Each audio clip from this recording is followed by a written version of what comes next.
अमिताभ बच्चन साहब उस समय, और मैंने उनके सामने चिट्ठी ऐसे फाड़ी और मैंने ऐसे फेंकी कि अब मैं तुमसे सेट में मिलूंगा, कि मेरी लाइन काटी हुई मनोहर सिंह नहीं काट सकते, तुमने कैसे हिम्मत की। प्रकाश झा जो है वो गाली गलौज और लोगों को डांटना और फटकारना और सब लोग उनसे दबदब के रहते थे। तो मैंने डायरेक्टर को छोड़ा नहीं, मैंने कहा आप ये गलत कर रहे हैं। अनुपम खेर साहब डकैत फिल्म में 5 लाख रुपए मिले थे उनको, सुनने में आया, और पूरी फिल्म में डकैत में नहीं थे। तो यहाँ पर कुछ लोग ऐसे होते हैं जो एक्टर्स को दबाने की कोशिश करते हैं। एकता कपूर के सीरियल्स में मुझे एक बार ऑफर हुआ कि आपको कुछ गालियाँ देनी है, तो मैं कंफर्टेबल नहीं था। Pankaj Titoria ji. Our guest today is a talented Bollywood actor known for films like Sarfarosh, Apaharan, and Diwangi. With over 3 decades in theatre, TV, and cinema, he has made a mark in the industry. Beyond acting, he is a successful entrepreneur and an Amway diamond. His journey from Bollywood to business reflects his determination and versatility. तो आइए हम सीधे बात करते हैं। Let's warmly welcome Pankaj Titoria ji. Sir नमस्ते, कैसे हैं आप? नमस्कार, नमस्कार। मैं बहुत अच्छा हूँ। Thank you very much Ashish ji. और आज मैं बहुत एक्साइटेड हूँ आपसे बात करने के लिए। मैंने आपकी कई वीडियोस देखी और मैं आज के दिन का इंतज़ार कर रहा था। मैं बहुत इम्प्रेस हुआ आपके जो भी आपकी जो वीडियोस आई हैं, बहुत अच्छा लगा। और मुझे बहुत खुशी है आज आपसे बात करते हुए, और मैं पूरे तहे दिल से अपने दिल से मैं आपसे बात करूंगा। आप कुछ भी मुझसे पूछ सकते हैं, मुझे बहुत खुशी है। Thank you so much. और आप एक बहुत अच्छे इंसान हैं, बहुत ही डाउन टू अर्थ हैं, ये और भी खुशी की बात है। Thank you so much. Thank you sir. Sir सबसे पहले तो मैं एक बात आपको बताना भी चाहूँगा on behalf of common people कि जी। आप रियल लाइफ में, हम इतने दिनों से आपसे बातचीत कर रहे हैं, इतने मतलब सिंपल, ग्राउंडेड, हंसमुख, लेकिन सर ये फिल्मों में क्या हो जाता है, इतने खूंखार, मतलब सीट पर बैठना मुश्किल हो जाता है, बच्चे डर जाते हैं। इसके पीछे ये ट्रांसफॉर्मेशन कैसे हो जाता है? आप सही कह रहे हैं। मैं रियल ज़िंदगी में तो बहुत ही सॉफ्ट हूँ और हंसमुख मिजाज हूँ। और मेरे पिताजी के सिद्धांत सिखाए हुए, मेरे गुरु से जो भी शिक्षा मिली है ना, और मैं बहुत ही सात्विक हूँ। आज की डेट में जो भी बुरे ऐप थे वो सब छोड़ चुके हैं, है ना। और लेकिन क्या होता है ना, कभी कभी हम लोग चाहते तो हैं कुछ करना, लेकिन हमको जो रोल ऑफर होते हैं उस तरह के होते हैं। लेकिन फिर भी मैं आशीष जी कहना चाहूँगा, मैंने फिर भी कुछ ऐसे वल्गर रोल नहीं किए। मुझे काफ़ी ऑफर हुए, जैसे एकता कपूर के सीरियल्स में मुझे एक बार ऑफर हुआ कि आपको कुछ गालियाँ देनी है, तो मैं कंफर्टेबल नहीं था। मैं आज से 35 साल पहले 40 साल पहले जब मैं स्ट्रगल कर रहा था, मेरे पास कुछ भी नहीं था। खाने के भी मेरे वांदे थे। उस समय मुझे ऐसे कुछ ऑफर हुए थे कि आपको कुछ किसिंग सीन करना है, लिप टू लिप। तो वो भी मेरे पास कुछ नहीं था, फिर भी मैंने मना कर दिया, रिफ्यूज़, कि नहीं, मैं ऐसे काम नहीं करूँगा। तो मैंने ऐसा कोई काम नहीं किया जो भी मैं अपनी फैमिली के साथ नहीं देख सकता हूँ। लेकिन मुझे नेगेटिव कैरेक्टर्स अच्छे लगते हैं, मतलब मुझे निभाना अच्छा लगता है और कुछ लोगों को भी अच्छा लगता है। मैंने एक सीहॉक सीरियल किया था, उसमें मेन विलन था मैं, मनोज पावा जी के साथ। और वैसे कॉमेडी भी किया मैंने, लेकिन वो हमारे हाथ में नहीं होता है। लेकिन मैं रियल ज़िंदगी में बहुत ही सॉफ्ट हूँ। सरफरोश मूवी में जब हमने आपको देखा, आप जिस तरीके से, जो आपका कॉरपोरेटर का रोल था, और आपने जिस तरीके से जो बोला, जो अदायगी थी, आमिर खान गुस्से में आ जाते हैं, वो वाला सीन तो बहुत ही ज्यादा, मतलब हॉरिबल, बहुत ज्यादा मतलब क्या कहें, प्रोवोकिंग सीन था। जी, जी, जी, जी। तो उसके पीछे मतलब, क्योंकि कुछ कैमरा ऑन होने से पहले आप नॉर्मल मूड में होंगे, तो ये जो स्विच करते हैं आप, तो इसके लिए क्या कोई तैयारी करते हैं या बस हो ही जाता है, नेचुरल है? नहीं आशीष जी, क्या है ना, मैंने थिएटर स्टार्ट किया था 13 मई 85 में, मेरठ में, यूपी में। तो इतने साल हो गए, अब 40 साल के पूरे 40 साल हो जाएंगे मई में। तो 40 साल यही किया है ना। तो इतनी तैयारी की है हर एक्टर की, मतलब हर कैरेक्टर की तैयारी तो करनी होती है, तो इसलिए लेकिन कभी कभी क्या होता है ना, सेट पे माहौल भी अच्छा होता है।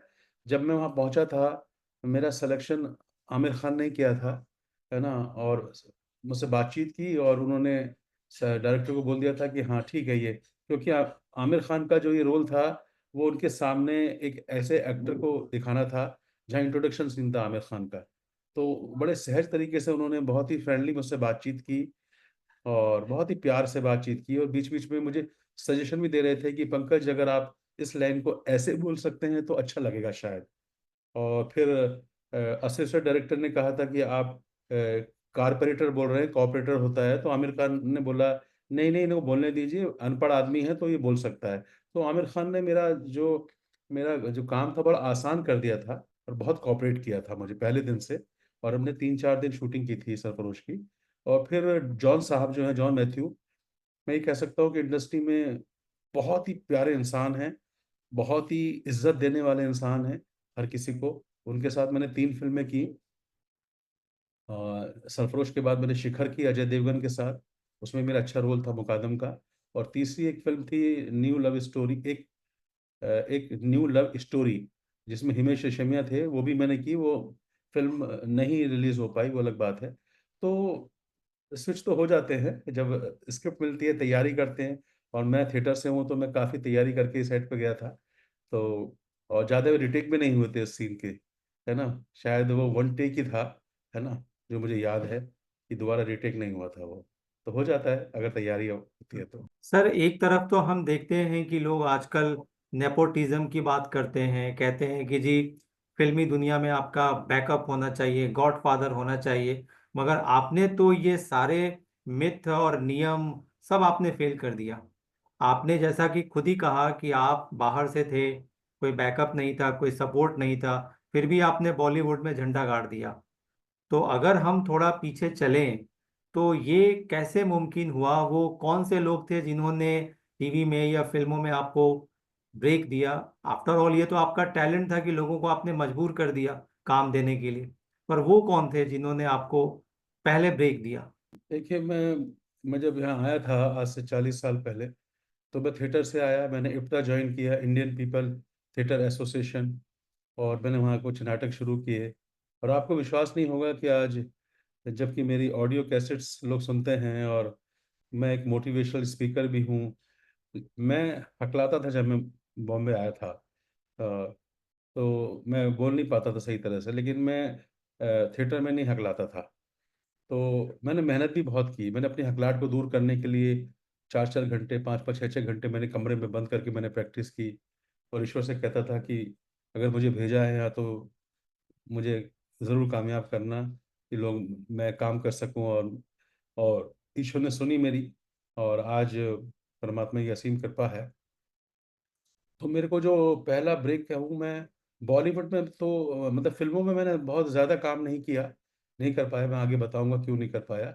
लेकिन मैंने थिएटर में मुझे अच्छे रोल मिले इप्टा में, और काफ़ी तारीफ़ भी मिली। मैं दिग्गज लोग जो थे थिएटर में, इप्टा में, जैसे सुधीर पांडे साहब, उनका मैं बहुत बड़ा फ़ैन था, और जब उनसे मिला, उनकी सादगी देखकर और मैं मुरीद हो गया। राकेश बेदी साहब, मुश्ताक खान साहब, ए के हंगल साहब, और बहुत अच्छे-अच्छे अमृतपाल साहब, अखिलेंद्र मिश्रा हमारे साथ ही थे। सब लोगों ने बहुत प्रेम दिया, सुलभा आर्या जी।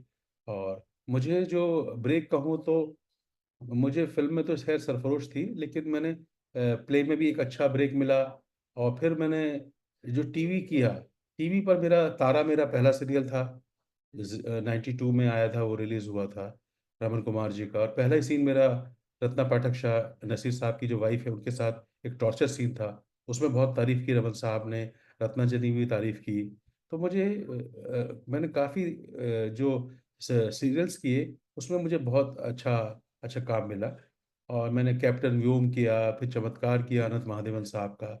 और जो मैं ब्रेक अगर कहूँ, तो मुझे सबसे अच्छा ब्रेक 96 में मुझे मिला, ये शादी नहीं हो सकती, सतीश कौशिक जी का। जो हमारे लेट सतीश कौशिक जी बहुत अच्छे एक्टर, डायरेक्टर, राइटर हैं, रहे हैं। तो आज हमारे बीच नहीं हैं, लेकिन आज भी वो मेरे साथ हैं। तो उन्होंने मुझे ब्रेक दिया, और बहुत ही अच्छा रोल सुधीर पांडे साहब के साथ एंड अखिलेंद्र अपना आदित्य श्रीवास्तव, ओके, इनके साथ दिया। और बहुत ही हिट सीरियल हुआ वो, ये शादी नहीं हो सकती। उसी दौरान मेरा एक और ब्रेक हुआ। अनिल चौधरी साहब, जिन्होंने फटीचर फटीचर ये जो है जिंदगी एंड कबीर सीरियल बनाया था, और बहुत अच्छे राइटर, उन्होंने मुझे महायज्ञ, बहुत ही हिट सीरियल था सोनी का, उसमें मैंने मुझे बहुत बड़ा रोल दिया। और पहले छोटा था वो रोल, वो पायलट में, बाद में उन्होंने मेरा काम देख कर बढ़ाया। और मैं बहुत शुक्रगुजार हूँ परमात्मा का कि आज नसीर साहब और जितने भी एनएसडी के एक्टर्स हैं, उन सबके गुरु माने जाते हैं मनोहर सिंह साहब। उनके साथ मैंने बहुत अच्छा रोल किया, प्ले किया।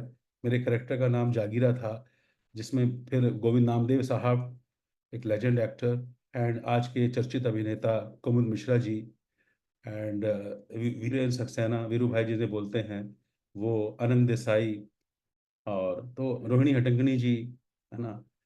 इन सब के साथ मैंने यहाँ काम किया, और बहुत ही अच्छा सुपरहिट सीरियल था सोनी का। और आज भी लोग उसको याद करते हैं, और ज़्यादातर वो लेडीज़ में बहुत रोल, पॉजिटिव रोल था, बहुत ही हिट हुआ। और उसी सीरियल में मैंने अनूप सोनी को भी इंट्रोड्यूस कराया था, जो आज बहुत ही चर्चित अभिनेता है, हमारे मित्र हैं पुराने। मैंने उनके साथ सीहॉक्स किया था। और तीसरा सीरियल सीहॉक्स, जो अनुभव सिन्हा साहब, एक बहुत ही कमाल के डायरेक्टर राइटर हैं, जिनकी फिल्में आज बड़ी ये मुल्क और थप्पड़ और आर्टिकल 15, तो उन्होंने मुझे ब्रेक दिया था सीहॉक्स में। मुझे रोल सुनाया, मुझे बताया कि ये रोल है, कोई ऑडिशन नहीं लिया, पर थोड़ी सी बातचीत की। और मनोज पाहवा साहब के अपोजिट हेमेंद्र भाटिया साहब, जो अनुपम खेर साहब का स्कूल चलाते थे और बहुत ही कमाल के अभिनेता, उनके साथ मुझे मिला। तो तीन मेरे ब्रेक जिन्हें कहना चाहिए, वो मेरे तीन सुपरहिट सीरियल हैं, आज भी जिन्हें लोग जानते हैं, वहाँ से मुझे मौका मिला, जिन्होंने मुझे ब्रेक दिया। सर, इतने आपने जो नाम बताए, आज की डेट में ये सारे नाम किसी परिचय के मोहताज नहीं है।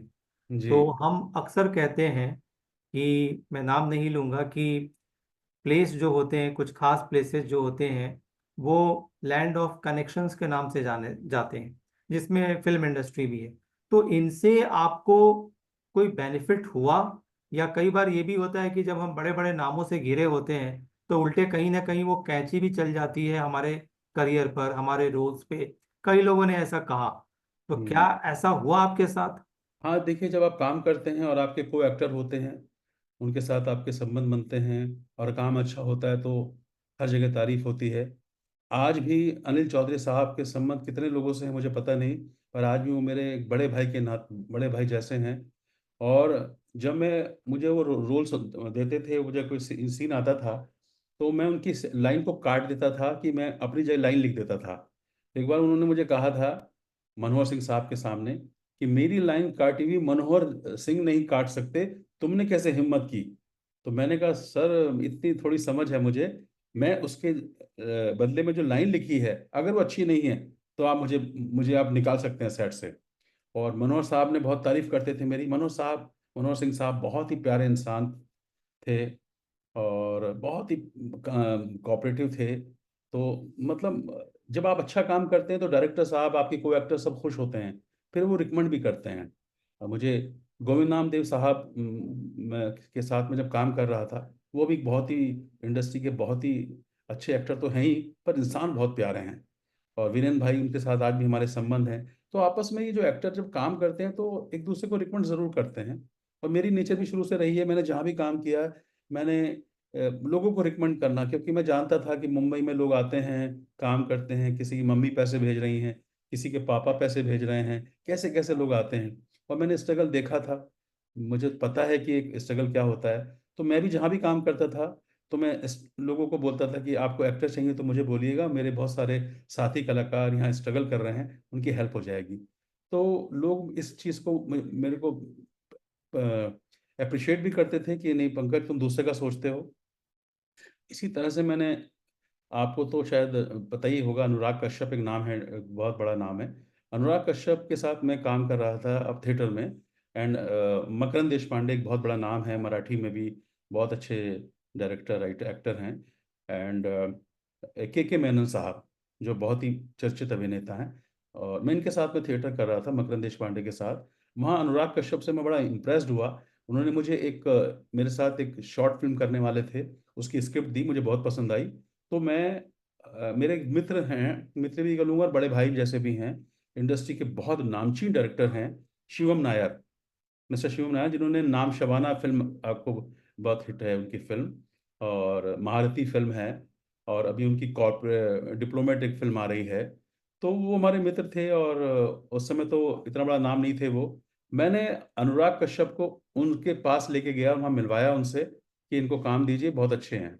और मैं रिकमेंडेशन में हमेशा अच्छा रहा हूँ, क्योंकि मुझे प्रमोशन करना, लोगों की हेल्प करना मेरे शुरू से ही, मेरे फादर के सिद्धांत थे कि नेकी कर कुएं में डाल। तो मैं ढूंढ ढूंढ के लोगों को मिलवाता था।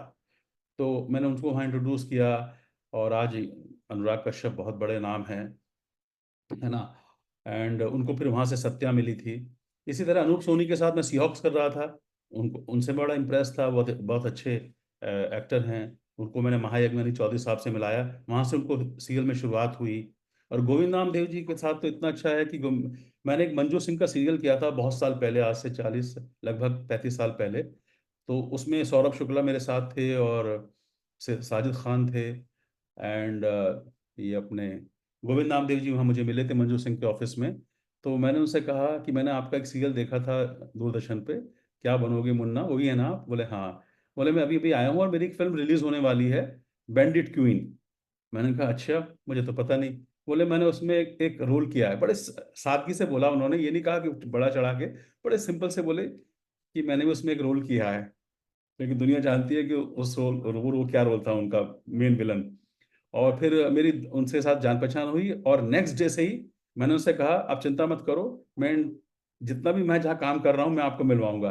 तो मैं उनको सुबह उठ के फ़ोन करते थे वो मुझे, पंकज आज बताओ कहाँ जाना है, तो मैं बोलता था आज यहाँ चले जाओ, आज यहाँ चले जाओ, आज उनको जाके मिलो, मेरा नाम ले देना। ऐसे करके मैंने उनको राजा का बाजा एक सीरियल बना था, सॉरी, राजा रंचो, डॉक्टर वे थापर का, बंदर वाला सीरियल, उसमें भी मैंने इंट्रोड्यूस कराया था। तो मतलब यह इंडस्ट्री में बहुत अच्छे लोग हैं, बहुत बहुत कम हैं, बहुत कम लोग हैं जो रिकमेंड करते हैं किसी को, अपने साथी कलाकार को। लेकिन ये बहुत ऐसे लोग भी, अच्छे लोग भी हैं। पंकज त्रिपाठी हमारे आज भी बहुत अच्छे मित्र हैं, है ना। तो ऐसे रोहिताश जी जो हैं, भाभी जी घर पे हैं। तो ये अच्छे लोग हैं। मैंने लापतागंज किया, बहुत सारे एक्टर्स को मिलवाया इंडस्ट्री में। शायद सुनील ग्रोवर्स आज जो गुत्थी है, उनसे लेकर मैंने बहुत एक्टर मेरे घर पे आए हैं, जिनको मैं रिकमेंड करता था, मुझे अच्छा लगता था। ये मैं सेवा का काम समझता हूँ। तो यहाँ पर लोग होते हैं जो एक दूसरे को रिकमेंड करते हैं, और साथी कलाकार। और मैंने जिनके साथ भी काम किया, जॉन मैथ्यू साहब से मैंने बहुत लोगों को मिलवाया, एंड मैंने उनके साथ काम किया। और अपने अनिल चौधरी साहब तो हैं ही, अनिल शर्मा जी जो है, मैंने महाराजा की थी उनके साथ में, है ना, उनके साथ में किया। तो ये अच्छी आदत है इंडस्ट्री में, वो लोग एक दूसरे को रिकमेंड करते हैं। सर आपका इतना हेल्पिंग नेचर है, आप दूसरों के साथ, दूसरों के लिए इतना सोचते हैं। आपने, ये आपका कॉन्फिडेंस था, ये कि आपने लाइनें काट दी। मगर हमने सुना है कि एक फिल्म थी अपहरण, हाँ। उसमें आपकी लाइनें काट दी गई और आपके जो अपहरण जूनियर थे हाँ। उनके रोल को बढ़ा दिया गया। नहीं नहीं नहीं, ऐसा था वो। हम्म। अपहरण फिल्म प्रकाश झा की जो फिल्म थी, वहां जब मैं गया तो मैंने माहौल देखा कि प्रकाश झा जो हैं, बहुत अच्छे मेकर, मैं उनका बहुत बड़ा फैन हूँ आज भी, और मुझे उनकी फिल्में पसंद आती हैं। लेकिन जब मैं सेट पर गया तो मैंने देखा वो गाली गलौज, और लोगों को डांटना, बहुत फटकारना, और सब लोग उनसे दब दब के रहते थे। और मेरी नेचर दबने की नहीं, जब मैं अपना काम जानता हूँ तो मुझे दबने की क्या ज़रूरत है। तो वहाँ पर मैंने कुछ भी कोशिश की, वो हमेशा एक बार मुझे डांट दिया सीन पे कि आप मार्क पे आइए। और मैंने कहा मैं मार्क पे हूँ।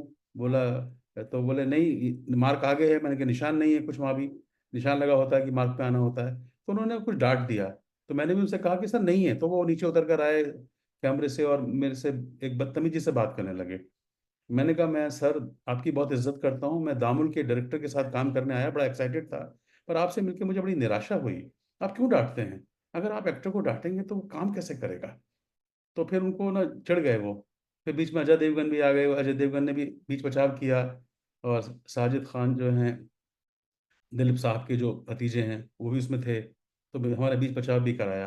तो फिर बाद में ना, मैं ऐसे माहौल में कैसे काम करता कि जब आदमी, तो वो मेरा बहुत अच्छा रोल था। जेल के अंदर सीन थे, और मेरे ही सीन थे अजय देवगन के साथ में, काफ़ी बड़ा सीन था, जिसलिए मैंने फिल्म साइन भी की थी। लेकिन पंकज त्रिपाठी भी साथ में थे, यशपाल शर्मा जो हमारे बहुत अच्छे मित्र हैं वो भी थे। और फिर रात रात को वो जब बैठे पीने पीने का दौर चल रहा था, मैं तो पीता नहीं था, तो उन्होंने मुझे, यशपाल ने समझाया, यशपाल ने, कि पंकज कोई बात नहीं, ये सब चलता है, तुम अपने काम पे फोकस करो। लेकिन मैंने कहा कि नहीं, मुझे लगता है कि मैं इनके साथ काम नहीं कर पाऊंगा और मैं बहुत ही सफोकेट फील कर रहा हूँ। और अगले दिन भी फिर वही हुआ, और मैंने वो फिल्म सेट से ही मैं वापस आ गया, छोड़ दी मैंने फिल्म। तो मुझे बहुत दुख हुआ कि मैं एक अच्छे डायरेक्टर के साथ काम नहीं कर पाया। तो यहाँ पर कुछ लोग ऐसे होते हैं जो एक्टर्स को दबाने की कोशिश करते हैं, सब अच्छे तरह से नहीं होते हैं। तो ऐसा भी होता है, मेरी मेरी कई फिल्में मैंने ऐसी की जिसमें सीन काट दिए गए। मेरी पहली फिल्म चौथी दुनिया जैकी श्रॉफ के साथ थी, जो 88 में ही बनी थी। मुझे आते ही बहुत बड़ा काम मिला था, सुनील घोष उसके डायरेक्टर थे। और जैकी श्रॉफ से मेरी बहुत अच्छी दोस्ती भी हो गई थी उन दौरान। मैं उनके लिए मेरठ से एक तेल लेके गया था, क्योंकि उनके बाल झड़ रहे थे उस समय। तो मतलब ये सब होता है। पर आज हमें कोई किसी से कोई शिकायत नहीं, बट ये है कि अपना काम करो और निकल जाओ। ये तो सबके साथ चलता है। अनुपम खेर साहब डकैत फिल्म में 5 लाख रुपए मिले थे उनको, सुनने में आया, और पूरी फिल्म में डकैत में नहीं थे। तो ये इंडस्ट्री का एक पार्ट ऑफ वर्क है, जो होता है ऐसा कि कट जाते सर बहुत सारे एक्टर्स हैं जिनके बाल झड़ रहे हैं, हैं। तो और आम आदमी के भी बाल झड़ रहे हैं, लोग बड़े परेशान हैं। वो मेरठ वाले तेल का जरा नुस्खा भी बता दीजिए, लोगों नहीं के काम आएगा। नहीं, और उस एक सब बात और बताइए कि हाँ, हमने सुना है कि फिल्मों में, खास करके जो बड़े फिल्मी ग्रुप हैं, जो बड़े डायरेक्टर हैं सो कॉल्ड, तो उनको तेल लगाना पड़ता है फिल्मों में रोल के लिए, क्या ये सच है? तेल लगाना पड़ता है मतलब, अगर सीन की डिमांड है, एक्टर की बात हम्म, कर रहे हैं आप, एक्टर नहीं, की? तेल लगाने की बात ये कि उनकी चापलूसी करनी पड़ती है, जी हुजूरी हाँ, करनी ये तो पड़ती अच्छा, वो तो है। है। तो यहाँ तो एक्टर चापलूसी करके रोल ले लेते हैं, लेकिन बहुत सारे लोग हैं जो चापलूसी नहीं करते हैं, अपने काम के दम पे उनको रोल मिलता है। जैसे मैं मनोज वाजपेयी साहब हैं, इतने प्यारे एक्टर हैं। क्योंकि ऐसे लोग हैं, बहुत बहुत लोग हैं जो चापलूसी में विश्वास नहीं करते। और मैं चापलूसी में कभी विश्वास नहीं किया। मैं सत्य आदमी रहा, सीधा संपल रहा। लेकिन मुझे गलत बात अगर लगी ना, तो मैंने डायरेक्टर को छोड़ा नहीं। मैंने कहा आप ये गलत कर रहे हैं। एक बार एक डायरेक्टर साहब ने किसी स्पॉट बॉय को चाटा मार दिया, क्योंकि थोड़ी सी चाय गिर गई उनके ऊपर। तो मैंने उनसे झगड़ा ले लिया, मैं सीरियल छोड़ दिया मैंने, कि आपने उनको चाटा कैसे मारा। तो होता है, पर मैं चापलूसी में कभी विश्वास नहीं किया। हमेशा मुझे लगा कि मैं बहुत मेहनती आदमी हूँ, मैंने बहुत मेहनत की एक एक रोल के लिए। मैं इप्टा में गया था, मुझे पहली लाइन मिली थी, मैंने सारी रात मेहनत की उसके लिए। तो ऐसा है, पर सब ऐसे नहीं है पर कि आपको नहीं लगता सर कि आप जैसे, जो जिनका नेचर होता है, आप जिस तरीके से हैं, क्लियर कट बोलना, दूसरों के बारे में सोचना, या आपने कहा कि किसी और के लिए आपने अपनी आवाज उठाई, तो आप जैसे लोगों को लगता नहीं कि इसके लिए खामियाजा ज्यादा उठाना पड़ता है? हाँ, होता है। हम्म। कई बार हमको निकाला गया, हाँ, ऐसा भी होता है। हाँ, लेकिन क्या है, वो नेचर होती है अपनी अपनी। हमें ईश्वर पे बस भरोसा है, विश्वास है कि अगर हम, जो भी देगा वो हमको हमारे काम के बलबूते पे देगा। मैं आज बहुत अच्छे अच्छे मैंने काम किए इंडस्ट्री में। मैंने जहाँ भी काम किया वाह वाह मिली है। मैंने टीवी ज़्यादा किया है, मैंने टीवी ज़्यादा किया है। मैं छोटे छोटे रोल, लगता था कि छोटे रोल करेंगे तो बड़े रोल भी मिलेंगे, है ना। तो इसलिए मैंने अनिल शर्मा जी के साथ किया काम के, बहुत कोऑपरेटिव थे, बहुत ही प्यारे इंसान हैं। उनके साथ महाराजा की, साथ में प्रेम चोपड़ा साहब थे, इशरत अली साहब, अमृतपाल जी बहुत कोऑपरेटिव थे। अनुभव सिन्हा को तो मैं, मतलब क्या बोलूँ, अनुभव सिन्हा इतने, इन्होंने मुझे बिना ऑडिशन के काम दिया। और हाँ, ये भी हुआ कि याद आ गया अनुभव सिन्हा जी के साथ से, कि अनुभव सिन्हा की एक फिल्म आई थी तथास्तु, शायद संजय दत्त की। जब वो फिल्म, मैं मुंह फटा आदमी हूँ, मुझे जो फील हुआ मैंने बोल दिया। उसको मैं लगा लपेट के बोलूँ, मुझे वो आता नहीं।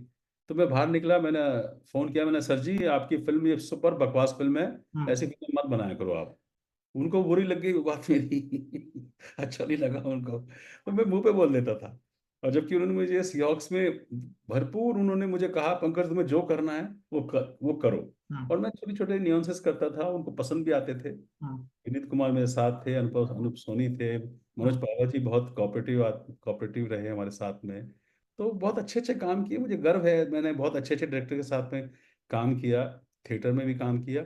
और इंडस्ट्री में बहुत अच्छे अच्छे इंसान, सुधीर पांडे साहब, जो दिग्गज अभिनेता, देवकीनंदन पांडे जी का से आप समाचार सुनिए, उनके सुपुत्र, उनके साथ मैंने ये शादी नहीं हो सकती किया। फिर मैंने 2009 में एक गनवाले दुल्हनिया ले जाएंगे उनके साथ फिर मैंने काम किया। हम्म। मैंने गोविंद नाम जी के साथ, मतलब बहुत अच्छे अच्छे लोगों के साथ काम किया। मुझे मेरे पिटारे में बहुत अच्छी यादें हैं उन लोगों के साथ में जो मैंने काम किया।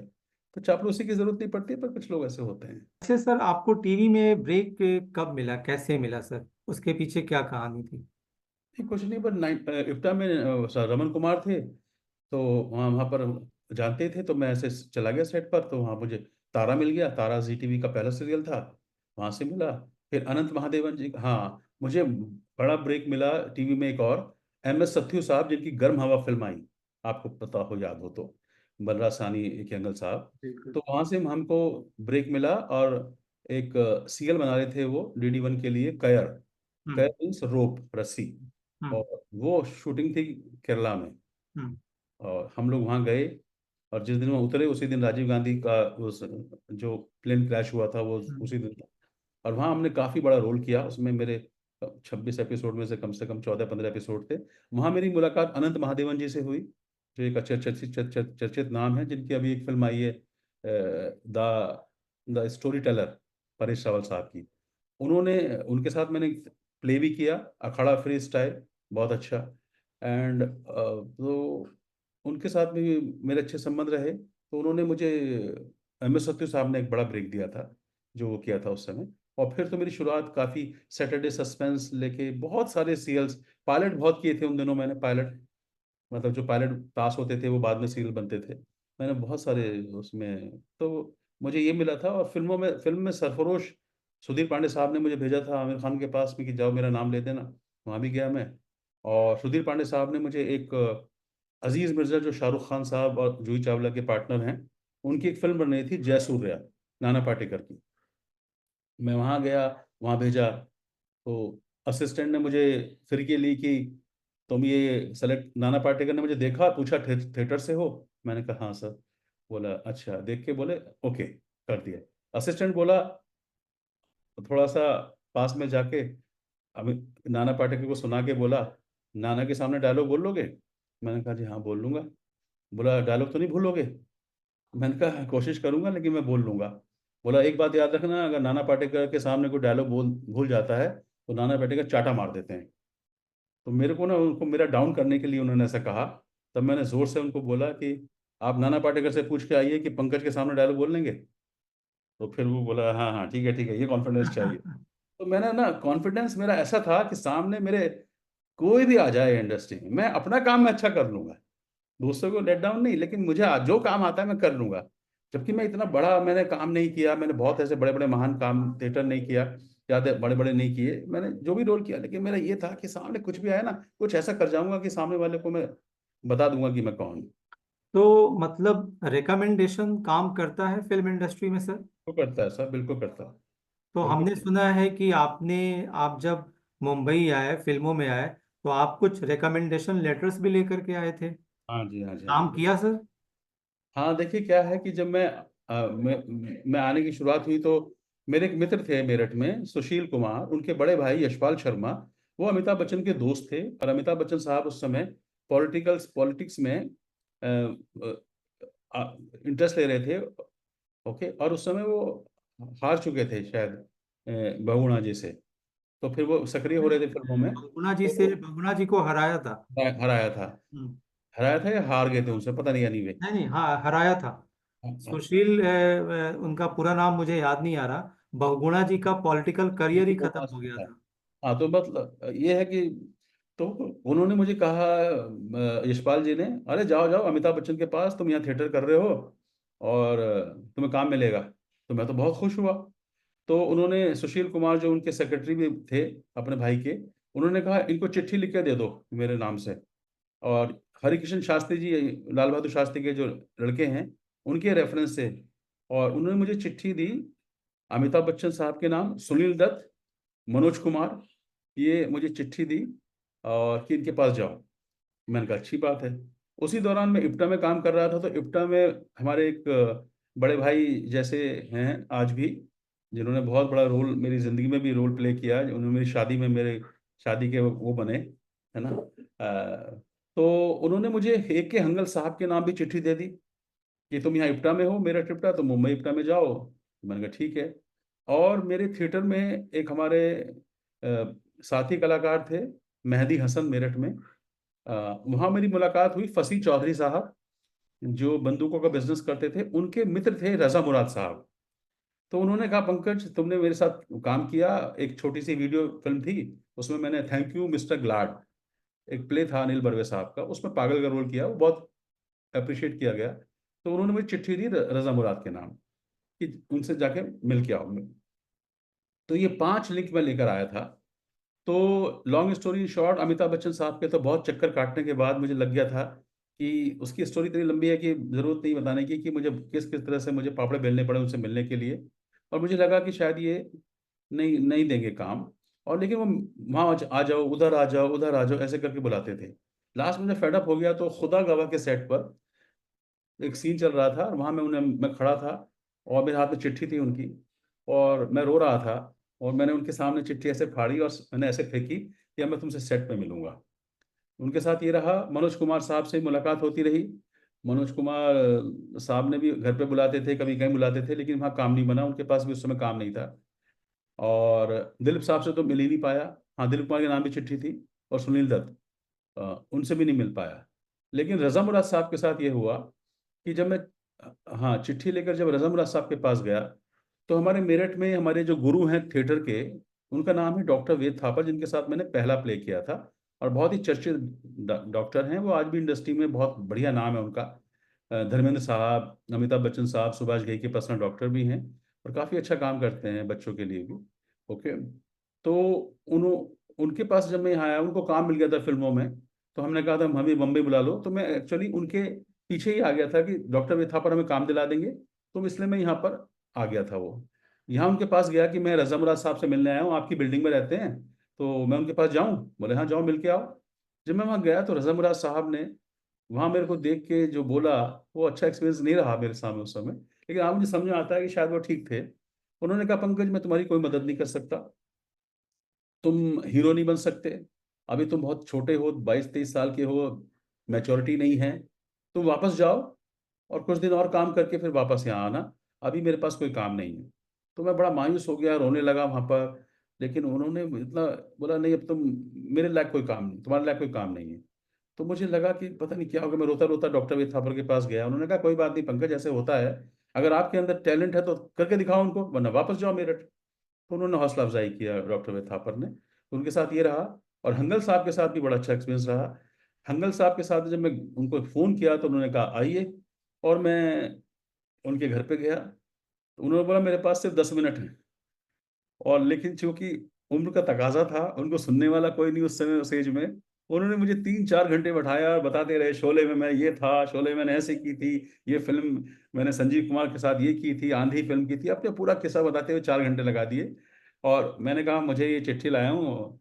तो बोले, देखो मैं फिल्मों में काम नहीं दिलाऊंगा, मैं तुम्हें थिएटर में इंट्रोड्यूस करा देता हूँ, देखो आगे। बोले, और मेरा नाम खराब मत करना, मैंने एक इंट्रोड्यूस किया था हरि भाई को, संजीव कुमार साहब को, और दूसरा मैं तुमको रिकमेंड कर रहा हूँ। मैंने कहा जी ठीक है। तो ऐसे करके मुझे हंगल साहब ने इप्टा में ले गए, और वहाँ मैंने इंट्रोड्यूस हुआ, और वहाँ पे मैंने काफ़ी कुछ अच्छे नाटक भी किए, और कुछ मैंने शुरुआत मेरी एक लाइन क्राउड में बोलने से ही, 1-2 लाइन से ही हुई। लेकिन मैंने एक एक लाइन के लिए भी मैंने वहाँ मेहनत की, और वहाँ मैंने अपनी जगह बना ली थी वहाँ पर। तो इस तरह से मेरा इन लेटर का ये वो रहा। और उसी दौरान मेरी अंजन श्रीवास्तव जी से भी मुलाकात हो गई थी अच्छी।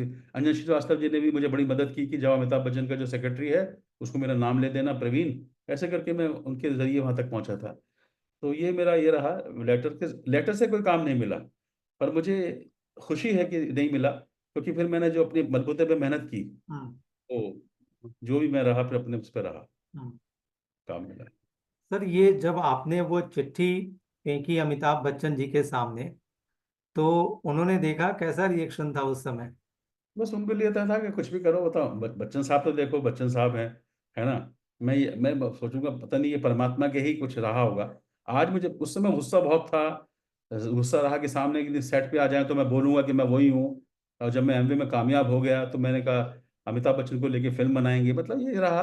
लेकिन आज मुझे वो समझ में आया कि नहीं, वो इमेच्योर बातें थी। लेकिन मुझे हम्म। कोई किसी से कोई शिकायत नहीं है आज की डेट में। जो परमात्मा ने मेरे लिए लिखा था, आज हम्म। समझ में आता है कि परमात्मा गढ़ता है इन चीज़ों को, और मुझे कोई किसी से कोई शिकायत नहीं है। हम्म। सब सब बढ़िया, सब। ये तो आपने बहुत बड़ी बात कही और काफी लोगों को इससे सीखने को मिलेगा कि तमाम कड़वे अनुभवों के बावजूद आप कह रहे हैं कि कोई शिकायत नहीं है और परमात्मा को आप थैंक्स कर रहे हैं। जी। अदरवाइज तो आम लोग तो गिव अप कर देते हैं और शिकायतों का बहाना बना करके लाइफ कहीं और मोड़ लेते हैं। आप वाकई लोगों के लिए एक लर्निंग हैं, मैं ये कहूँगा। सर एक बात बताइए, इन तमाम कड़वे अनुभवों के बाद आपको क्या लगता है, आप अक्सर ये डिस्कशन घर में भी हुआ होगा, तो आपकी फैमिली से आपके बच्चे या आपके रिलेटिव फिल्मों में आएंगे, एंटरटेनमेंट इंडस्ट्री में आ चुके हैं, या क्या प्लानिंग है इसको लेकर के? बच्चों ने माहौल देखा है शुरू से ही। तो मैं भी चाहता था कि जब मैं देखता था मुंबई में कि सारे फिल्म स्टार्स के बच्चे मिठी भाई कॉलेज मुंबई में पढ़े हैं, मैं सोचता था मेरा बच्चा भी यहीं पढ़ेगा, यहाँ सनी देओल पढ़ा है, यहाँ ये पढ़े हैं वगैरह वगैरह। तो मैंने अपने बच्चे का एडमिशन वहाँ भी कराया, वहीं कराया उसमें। और मैं चाहता था मेरे बच्चे भी एक्टिंग करें, तो उन्होंने बचपन में अपना वर्कशॉप्स किए थिएटर ग्रुप में। ओम कटारे साहब जी का बहुत बड़ा नाम है, एंड संजीव दीक्षित एंड बहुत सारे लोग थे, उन्होंने वहाँ से शुरुआत की। फिर मेरी बिटिया ने भी किया, और फिर उनका धीरे धीरे रुझान अलग होता गया। तो आपको बताना चाहूँगा कि मेरे बच्चे बाद में फिर सिंगिंग में आ गए। हाँ, और चूंकि मेरे सिंगिंग का ताल्लुक रहा है, मेरे फादर एक्टर थे। पुराने ज़माने में जो रामलीलाएँ होती थी उसमें केके का रोल करते थे। मेरी मम्मी भी सिंगर्स थी, और मेरी बहनों ने सब संगीत में, प्रभाकर किसी ने विशारद किया है, और मेरी छोटी बहन जो हैं तृप्ति सोनकर गाज़ियाबाद में, वो पीएचडी हैं म्यूज़िक्स में। और मैं भी सिंगर बनना चाहता था, और लेकिन मैं एक्टिंग में चला गया। तो आज हमारे बच्चे जो हैं उन्होंने, मेरे बेटे ने पंडित जसराज जी के साथ में शुरुआत की, वहाँ पर भी कुछ दिन काम किया उनके साथ में, उनके स्कूल से। और पंडित रतन मोहन शर्मा उनके भांजे हैं, उनके साथ भी वो शोज़ करते रहते हैं। एंड शंकर महादेवन, उनके साथ भी शोज़ करते हैं। तो मेरा जो बड़ी बिटिया है वो सिंगर हैं, फिल्मों में भी गा रही हैं। और अभी एक रियलिटी शो चल रहा है डीडी वन पर, दूरदर्शन पर, उसमें वो पार्टिसिपेट कर रहे हैं, है ना, वो भी कर रहे हैं। तो मेरी बिटिया भी सिंगर है, और बेटा, छोटा बेटा जो आयुष्मान है, बिटिया आशी टिटोरिया है, बेटा आयुष्मान टिटोरिया। आयुष्मान बहुत अच्छे सिंगर हैं, क्लासिकल बहुत अच्छी पकड़ है उनकी।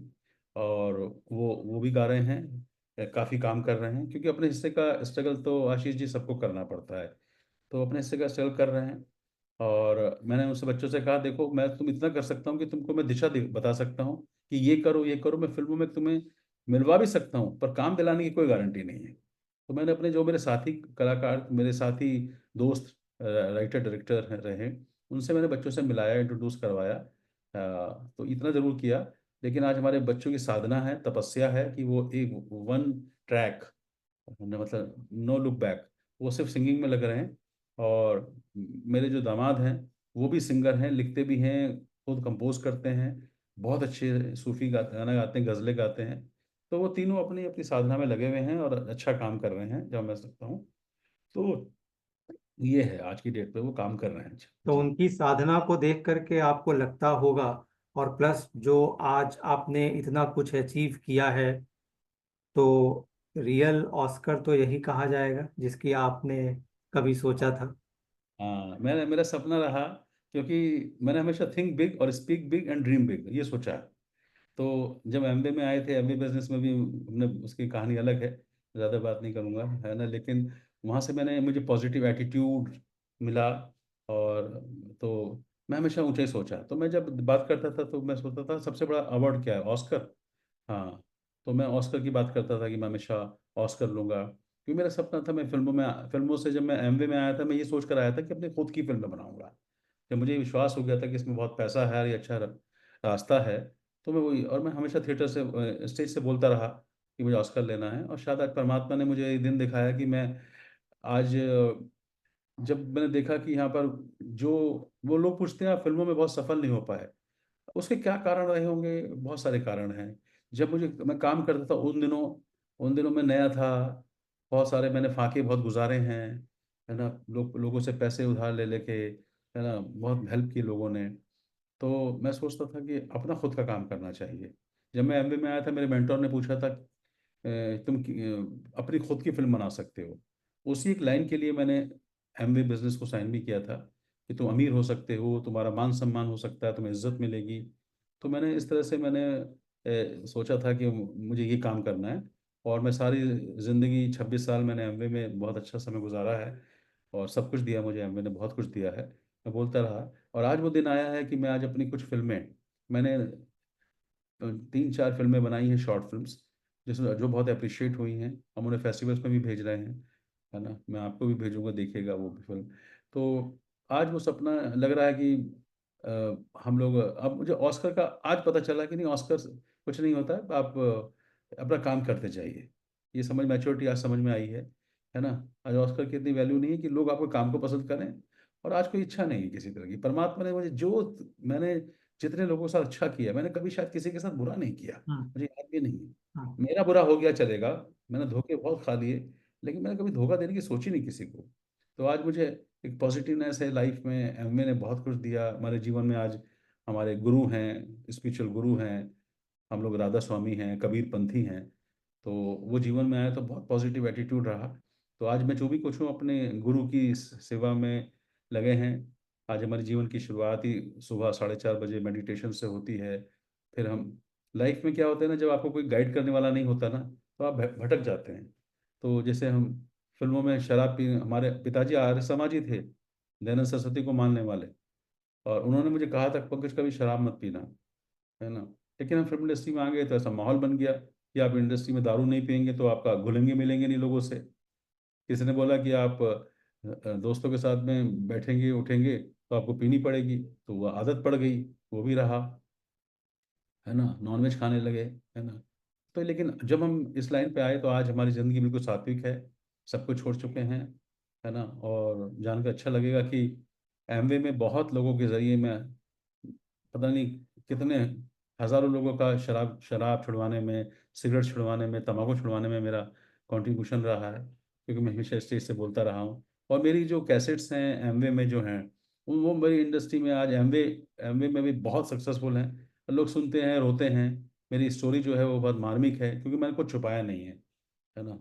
तो तो आज हमारा ये जीवन है, बिल्कुल भी कोई शिकायत नहीं है, सब बढ़िया है। हाँ जी। आपने इतना कई सारे अच्छे काम किए, एक और अच्छा काम आपने किया है जिसके लिए मैं भी याद करूंगा और आने वाली हमारी जनरेशन भी याद करेगी कि आपके जैसा शख्स, साधारण आदमी आशीष कुमार को इंटरव्यू के लिए टाइम दिया। तो मैं सो ग्रेटफुल हूँ सर। अब आप देखिए तो परमात्मा से, मैं मानता हूँ कि आप मुझसे ऐसे नहीं मिले हैं। ये भी परमात्मा का कोई मिशन है, हाँ। प्रारब्ध है, हमारा कुछ संबंध रहा होगा। और अच्छे काम के लिए मैं हमेशा आगे हूँ, हमेशा आगे रहता हूँ। और जब आपने मुझे बताया, मैंने आपका देखा, फिर मैंने आपकी चीज़ें देखी, तो जिस तरह से वो दिखाई दे जाता है, पूत के पाँव पालने में नज़र आते हैं। तो आपसे बात करके मैं बहुत खुश नसीब हूँ कि आप जैसे इंसान मेरी ज़िंदगी में आए, और मैं आपके साथ और अच्छा, लोगों तक एक अच्छी मैसेज दे सकें। कि बहुत सारे ऐसे लोग हैं जो भटक रहे हैं लाइफ में। हो सकता है हमारे इस बातचीत से किसी को कोई दिशा मिल जाए, चाहे वो एमए में लोगों को मिले या फिल्म लाइन में मिले। बहुत ऐसे लोग हैं। आज भी मेरे आज भी मेरा ऐसा जज्बा को, चाहे मैं किसी स्पॉट बॉय को देखूं, फिल्म इंडस्ट्री में कोई टेक्नीशियन क्यों ना हो, चाहे कोई ऑटो रिक्शा ड्राइवर हो, मैं बात ज़रूर करता हूँ। मुझे बात करना बहुत अच्छा लगता है, क्योंकि बात से बात बनती है, बात से बात बनती है। और बात से बात कहाँ तक पहुँचती है हमको नहीं मालूम। तो आज मैं जो भी काम करता हूँ, परमात्मा का काम समझ के कर रहा हूँ। और पहले मैं, आशीष दिखते थे मुझे, आशीष कुमार, अब मुझे पहले परमात्मा दिखता है, फिर आशीष दिखता है। ये सब सोच है ना, मुझे मेरे गुरु से मिली, और पॉजिटिवनेस जो मिली। सो जी। Nice sir. सर एक बात बताइए, ये बात मैं इसलिए आपसे पूछना चाह रहा हूँ क्योंकि आप लापतागंज सीरियल से भी आप जुड़े थे, जी। और ईश्वर की कृपा से मुझे लापतागंज के जितने भी प्रोमिनेंट चेहरे थे उन लोगों का इंटरव्यू करने का मुझे मौका मिला, जी। और आपसे भी बात करने का मौका मिला। तो ये लापतागंज से जुड़ी अगर कोई आपकी याद हो, आप कैसे जुड़े? और एक बहुत खास बात है जो लापतागंज में देखते हैं, आज वो चेहरे प्रोमिनेंट हैं, आज वो चेहरे जाने पहचाने हैं, लेकिन अगर उस दौर में जाते हैं तो वो सारे चेहरे अनजाने थे, कोई स्टार वाली बात नहीं थी।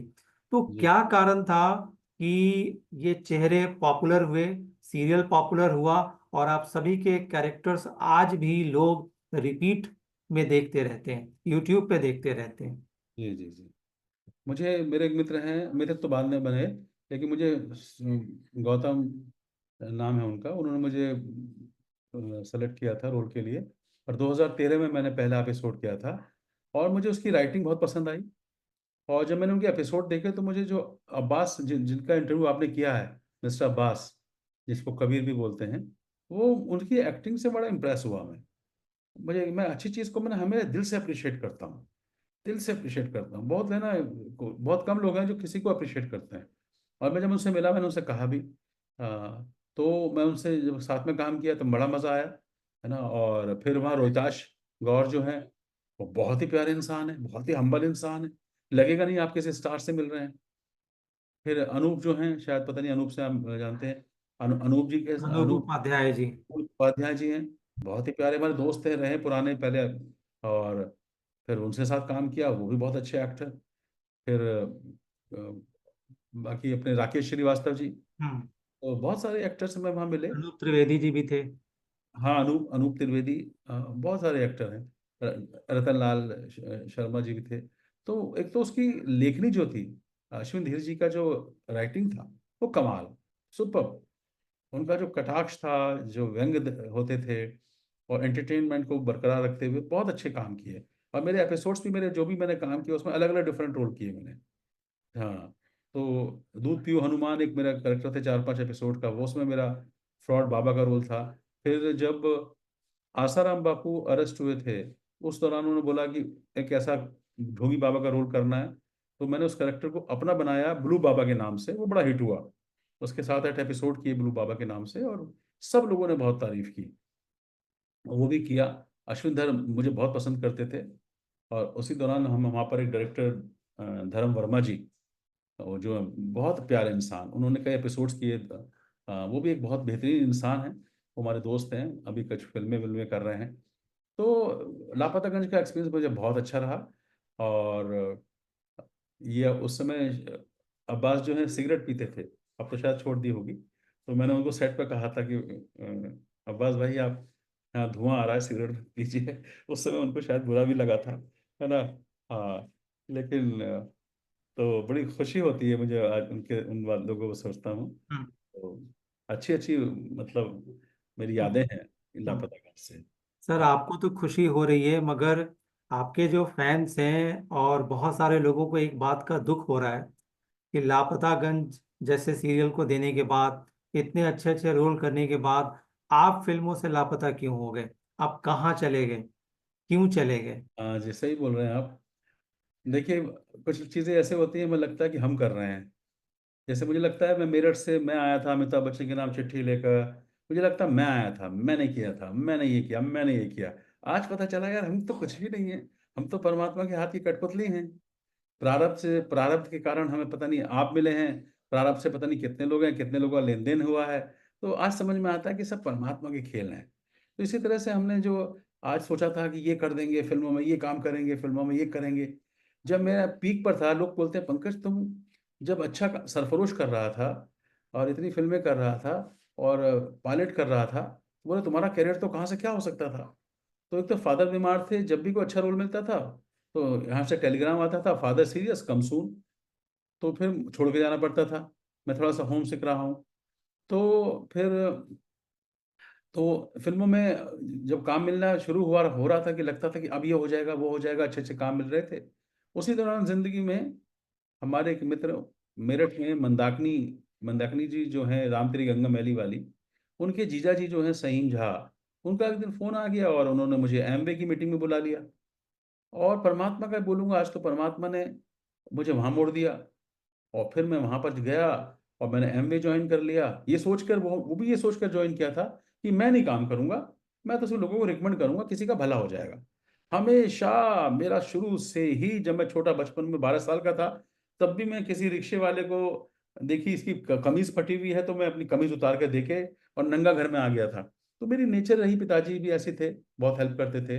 तो मुझे ना वो जो देखा कि मैंने नहीं, एमवे में लोगों की मदद करता हूँ, वही वाली बात है, जब मदद करने अंदर आया तो मैं इसका इतने अंदर जाता चला गया कि फिर मैंने सोचा कि चलो इसी को करते हैं। तो मेरा ना, मैं उस समय यही बोलूंगा, परमात्मा ने मुझे शायद कामयाबी फिल्म इंडस्ट्री में इतनी नहीं दी, लेकिन उससे दरअसल मैंने एमवे में वो इतिहास रिकॉर्ड्स बनाए हैं कि आज भी हमारी बहुत रिस्पेक्ट है एमवे बिजनेस में। लाखों का हमारा नेटवर्क है, और हमारे मेंटोर की वजह से आज हम जो भी कुछ हैं, आज उनकी बदौलत है, एक सिक्योर्ड लाइफ जीते हैं। आज उस समय मुझे फिल्मों से निकाला गया, सीरियल से निकाला गया, सबने बोला पंकज कटोरिया पागल हो गया, साबुन तेल बेच रहा है, बहुत मजाक बनाया है लोगों ने। लेकिन आज इंडस्ट्री में बड़े से बड़ा राइटर, डायरेक्टर, एक्टर ये कहता है पंकज जो तुमने कर लिया ना, हम तो आज भी इन्हें धक्के खा रहे हैं। और जब कोविड आया था, कोविड में लोगों की हालत खराब थी, लोग कैसे कैसे अपना घर चला रहे थे, हमारा चेक आता रहा, पैसे आते रहे, तो हम सिक्योरिटी फील कर रहे थे। लोगों को जब मैं फोन करता था, ऐसे ऐसे लोग थे जो करोड़ों के सेट लगे हुए थे, करोड़ों के सेट, और उन्होंने कहा पंकज जी हमें आपकी मदद चाहिए और हमारे घर में खाना भी नहीं है। तो फिर हमने अपने घर से जो भी हम मदद कर सकते थे, राशन का, इसका, खाना ले जाकर घर घरों छोड़ते थे हम, जैसे क्या है। तो मुझे खुशी होती है कि परमात्मा ने मुझे इतनी अच्छी जगह, हमें लगता है कभी कभी यार मुझे यहाँ क्यों आ गया मैं, यार मुझे ये क्यों नहीं मिला। पर मैं जो आज मेरे पास जो है सुकून, शांति जो है, वो शायद, जो शांति अगर आप समझते हैं बहुत बड़ा, चाहे वो मुकेश अंबानी कह लो, चाहे वो शाहरुख खान कह लो, बड़े बड़े कह लो, जो सुकून उनके पास है, शायद उनसे ज्यादा सुकून आज मेरे पास है कि मेरी सोच बदल चुकी है। और मुझे लगता है कि आज भी हम कितने लोगों की मदद कर सकते हैं। कि मदद तो आप कभी भी कर सकते हैं, अच्छा काम तो आप कभी भी कर सकते हैं, सेवा का काम तो आप कभी भी कर सकते हैं। तो मैं आज भी सेवा करता हूँ लोगों की, ये समझ के। तो मुझे कोई सी तरह की कोई शिकायत नहीं है। और मैं बताना चाहता हूँ कि फिल्मों में जो सोचा था वो नहीं हुआ, लेकिन उससे अच्छा मेरे यहाँ पर हुआ। और आज मुझे ये है कि ठीक है, परमात्मा ने मुझे यहाँ रखा है, मैं आज उसके, मैं घर से निकलता हूँ, कुछ भी करता हूँ, उसका काम समझ के कर रहा हूँ कि उन्होंने मुझे ऐसा ऐसा कहा, तो मैं इंस्ट्रूमेंट बन चुका हूँ उनका।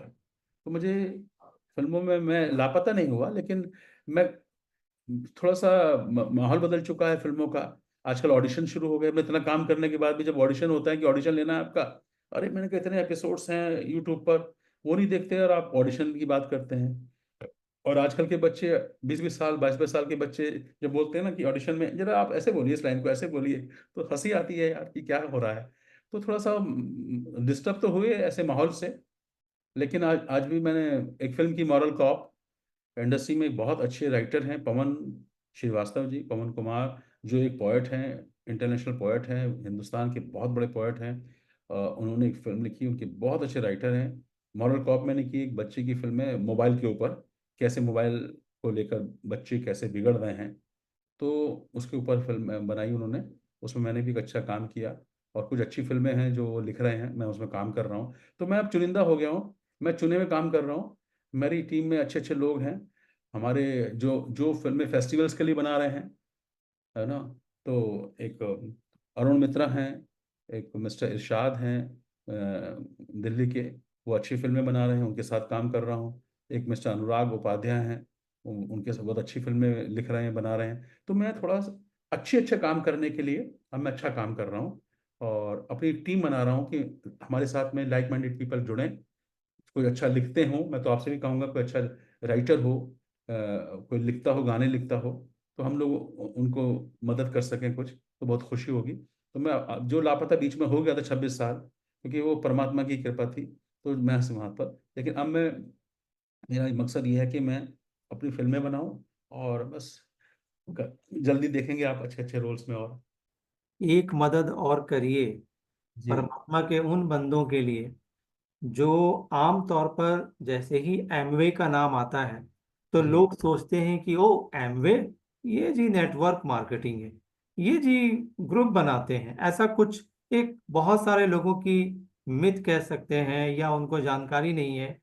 क्योंकि आपने ऑलरेडी एक अच्छा खासा इसमें समय दिया है जीवन का, आप सक्सेसफुल हैं, और आपसे अच्छा कौन बता सकता है। तो आप लोगों को बताइए कि एमवे है क्या, क्यों जुड़े, कितना जो लोग समझते हैं वो कितना गलत है और कितना सही है। बहुत अच्छा सवाल है। देखिए, मैंने तो सोचा नहीं था, मैं तो फिल्म इंडस्ट्री में काम करने आया, कभी सोचा ही नहीं कि मैं कुछ और भी काम करूंगा। लेकिन जब मैं एमवे में आया और जब बताया, तो बताने वाली कौन थी मुझे एमवे, सुधा कपूर, एक मैडम, जो राधा स्वामी, स्पिरिचुअल गुरु, प्रीचर थी वो। तो उन्होंने जब बताया कि पंकज ये भगवान का बिजनेस है, ईश्वर का काम है, और तुम्हारे पैरों से गंगा बह रही है और तुम लोगों का जीवन बदल सकते हो, वो ऐसी बातें करती थी। तो मैं सोचता था ये एक कोई कोई चालाक औरत है जो बिजनेस में लाने के लिए मुझसे झूठ बोल रही है। माफ कीजिएगा सुधा जी। तो मुझे ऐसा लगता था। लेकिन जब मैं जाना कि ये तो पीठ पीछे भी ऐसी बात कर रही है और ये अलग औरत है, तो मुझे उनके पास इज्जत बनी। और 7 महीने मैंने ज्वाइन तो कर लिया था ये सोच के कि लोगों को मिलवाता रहूंगा, लोग काम करेंगे। और उन्होंने कहा तुम्हें आप पैसा भी आता रहेगा। पर मेरा पैसा फोकस नहीं था, पता था कि दूसरे लोग मदद करेंगे। लेकिन 6-7 महीना गुजर जाने के बाद, जब उन्हें तंग करने के बाद, जब मुझे समझ में आई, जब मैं बड़े बड़े सेमिनार में गया, मैंने बड़े बड़ी लोगों की ऑडियो सुनी, वीडियो देखी, तो पता चला कि कोई कर्नल है, कोई मेजर है, कोई मिनिस्टर है, कोई बहुत बड़े जिनके पास खुद की गाड़ियां, एंटीक कारें, अपने हेलीकॉप्टर्स, अपने जेट प्लेन हैं। तो मुझे लगा कि इतना बड़ा बिजनेस है ये, इतना बड़ा, जिसको मैं सोच रहा था कि मेंबर बना दो और इसको जोड़ दो, उसको जोड़ दो। तो मुझे विश्वास नहीं हुआ शुरू में। लेकिन सुधा जी को कहने पर, उनके हस्बैंड जो विनोद कपूर जी, उन्होंने जब मुझे इस बिजनेस के बारे में जब पता चला, और मुझे लगा वाह, ये तो बड़ा काम है यार, ये तो बहुत अच्छा काम है। और मुझे जब उन्होंने मेरा ड्रीम निकाला, तो मुझे ड्रीम निकालते मैं रो पड़ा कि मैं अमीर हो सकता हूँ। जो मैंने जिल्लतें सही हैं, जो मुझे लोग इप्टा थिएटर में पान मंगवाते थे, सिगरेट मंगवाते थे, झाड़ू लगवाते थे, रोल नहीं देते थे कि हकला ही तो हकलाता है, इसे क्या रोल दें। जब मैं काम मांगने जाता था, लोग बोलते थे हम हकलों पे फिल्म नहीं बना रहे हैं। तो मैंने बहुत जिल्लतें सही, मुझे सेट से निकाल दिया गया। काजोल के फादर शुभम मुखर्जी का मैं असिस्टेंट था, वहाँ उन्होंने मुझे बहुत बुरा कुछ बोल के मुझे सेट से निकाला। तो ऐसी ऐसी मैंने जिल्लतें सही थी। पर सुधा जी ने मुझे अप्रिशिएट किया कि पंकज तुम बहुत कुछ कर सकते हो, तुम दुनिया बदल सकते हो लोगों की। और मुझे लोगों की मदद करना तो मुझे बहुत अच्छा लगता है। तो फिर मैं बड़ा एक्साइटेड हो गया था। और फिर मैंने, अंग्रेजी नहीं आती, मैं बताना चाहूँगा आशीष जी कि मैं पढ़ा लिखा नहीं हूँ, मैं कभी कॉलेज नहीं गया। मैं मैट्रिक फेल हूँ, 3 बार मैट्रिक फेल हुआ। चौथी बार मैं पास जरूर हुआ, लेकिन वो भी ऑफिशियली, लेकिन वो उस समय बहुत सारी नकल हुई थी उस साल। तो वो मेरा नंबर रुक गए मेरी कॉपी के। तो मैं अंग्रेजी में 100 में से आपको 32 नंबर चाहिए होते हैं, तो एक कॉपी में 50 में से मुझे 32 मिल गए, दूसरी में कॉपी मिली ही नहीं, वगैरह वगैरह। तो मैं वो अनऑफिशियली वो फेल ही रह गया। तो वो बताना चाहता हूँ कि मैं पढ़ा लिखा नहीं, मुझे अंग्रेजी नहीं आती थी। मेरे सब संगीत में, मेरी सब बहनों ने पढ़ाई में टॉप किया। मेरे फादर एलआईसी में मैनेजर थे मेरठ में। ओके, मेरा बड़ा भाई भी नहीं पढ़ पाया, मैं भी नहीं पढ़ पाया। तो पहला बड़ा दुख होता था। हमारे पिताजी ने इतना मारा था जब मैं फेल हुआ था, इतना मारा था कि पड़ोसी छुड़ाने आ गए थे कि जान से ही मार दोगे। अरे कोई बात नहीं, फेल ही तो हुआ है। तो मेरे पिताजी का सपना था कि ये एलआईसी में अफसर बन जाए, या आईएएस करे, डॉक्टर बने।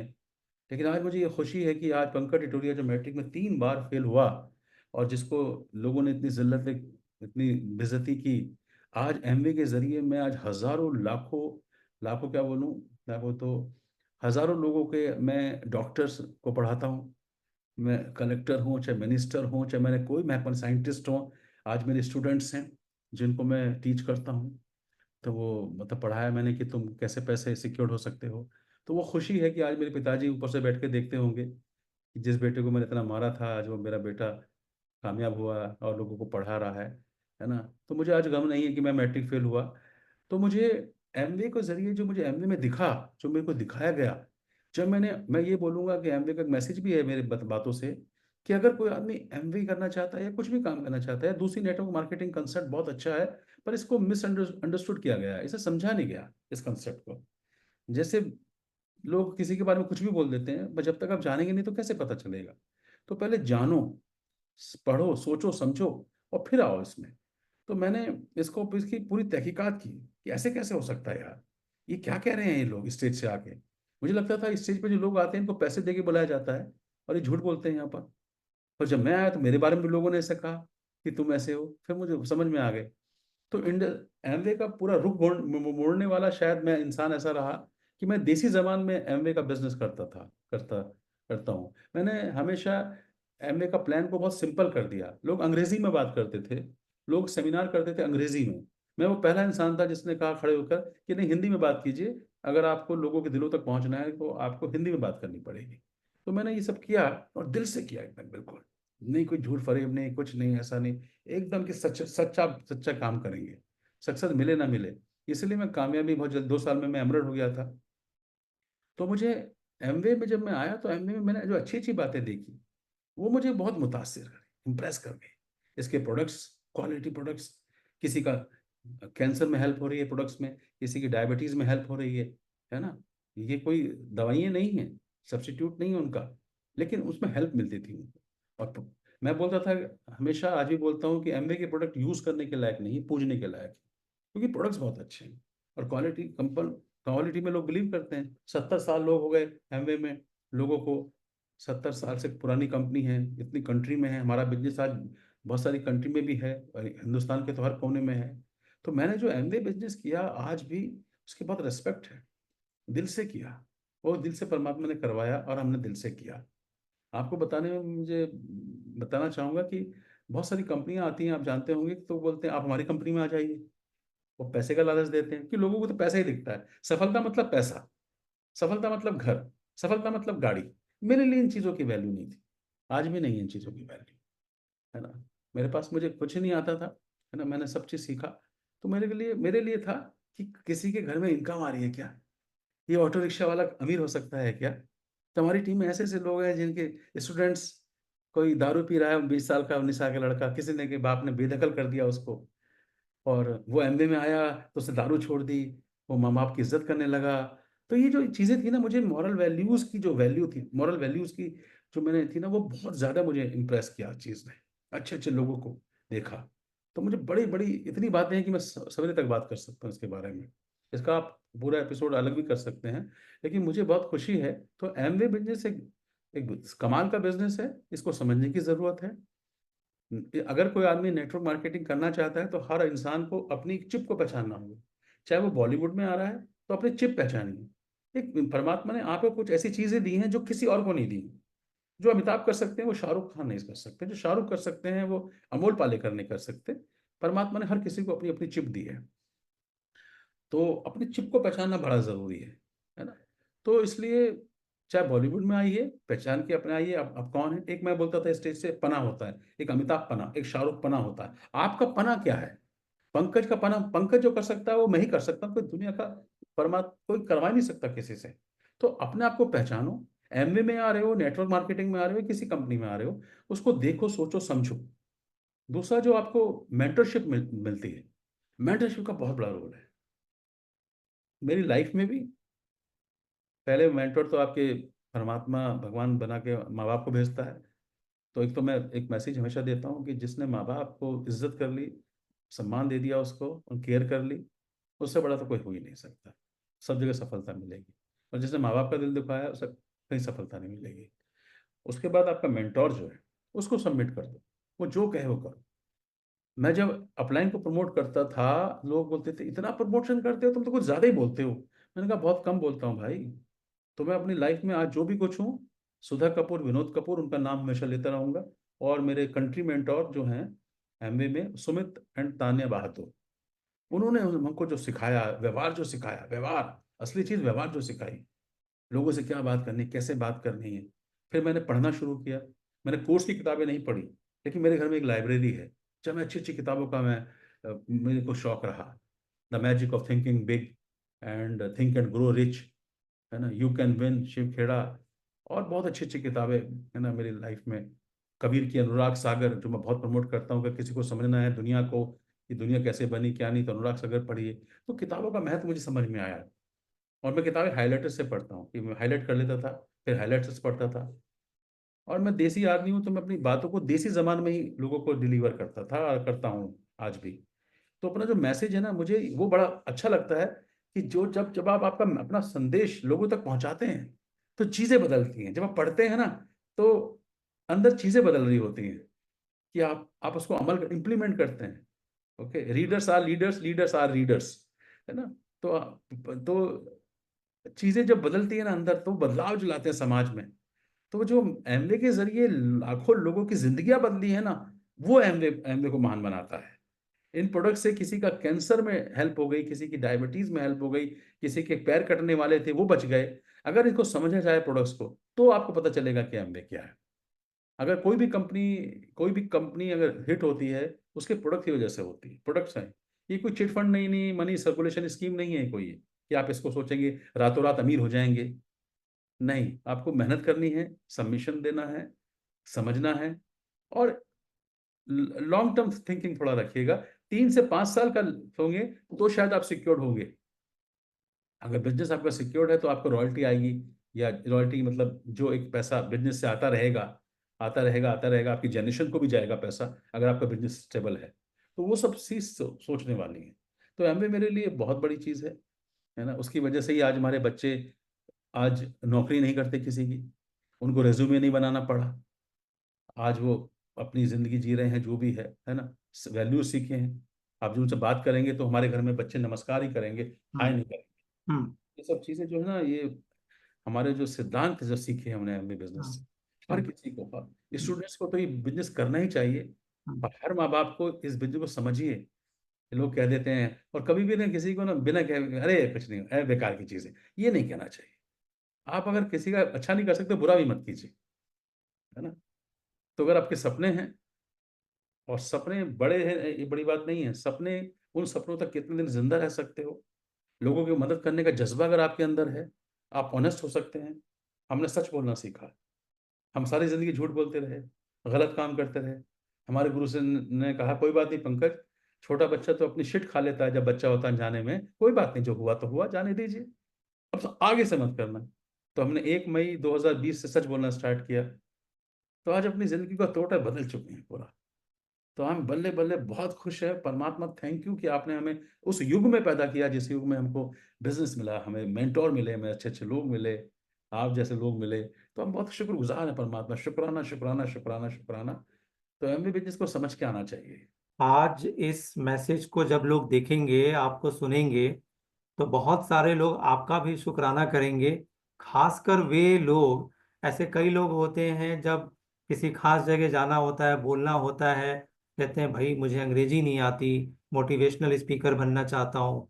आप जैसे पर्सनालिटी को देख करके घबरा जाते हैं, नर्वस हो जाते हैं, हिंदी को लेकर के डर जाते हैं। आपने कई बार बताया कि आप हकलाते थे। ऐसे बहुत सारे बच्चे हैं, युवा हैं, जो इस प्रॉब्लम से गुजर रहे होते हैं, और प्रॉब्लम होती नहीं है, एक अनजाना सा डर होता है जिसके कारण ये होता है। तो आपको तो देख के लाखों लोगों को इससे प्रेरणा मिलेगी। ये आपने बहुत अच्छी बात कही। और एक बात और मैं बोलूंगा कि एमवे को लेकर के जो गलतफहमी है या अंडर एस्टिमेट लोग करते हैं, वो भी बहुत हद तक दूर होगा। आपको देखेंगे, सुनेंगे, खास करके आज का जो सेक्शन लोगों के पास जाएगा। एक बात मुझे और भी बताइए कि आप इतना अच्छा बोलते हैं, बिल्कुल पॉइंट टू पॉइंट, बड़े सुलझे हुए अंदाज में, और आपके कुछ फ्रेंड्स भी ऐसे हैं जो राजनीति में जा चुके हैं, तो कहीं भविष्य में आप राजनीति की तरफ तो आप रुख नहीं करेंगे? देखिए, राजनीति का नाम लोग गंदा गंदा बना दिया है ना। मैं किसी पार्टी का तो हूँ नहीं, मैं तो भगवान की पार्टी का हूँ, है ना। उसी के साथ का हूँ, उसी की पार्टी का हूँ। जहाँ भी अच्छा काम होता है तो अच्छा लगता है। मेरे पिताजी कांग्रेस के थे, कांग्रेसी थे, लेकिन मैं मुझे कभी इंटरेस्ट नहीं रहा।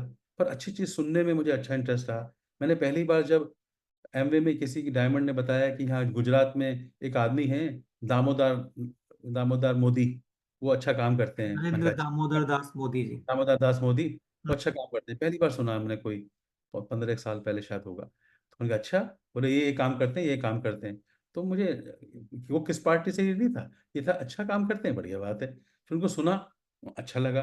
फिर उनकी स्पीचेस सुनी। फिर वो स्पीचेस, बीइंग एक्टर, उनको ऑब्जर्व करने के लिए कि कहीं ऐसा रोल करना पड़ जाए, तो भी सुना कि ऐसे करना पड़ेगा। तो सुनते सुनते सुनते सुनते प्रेम हो गया उनसे, उनकी बातों से प्रेम हो गया, उनके अच्छे कामों से प्रेम हो गया, है ना।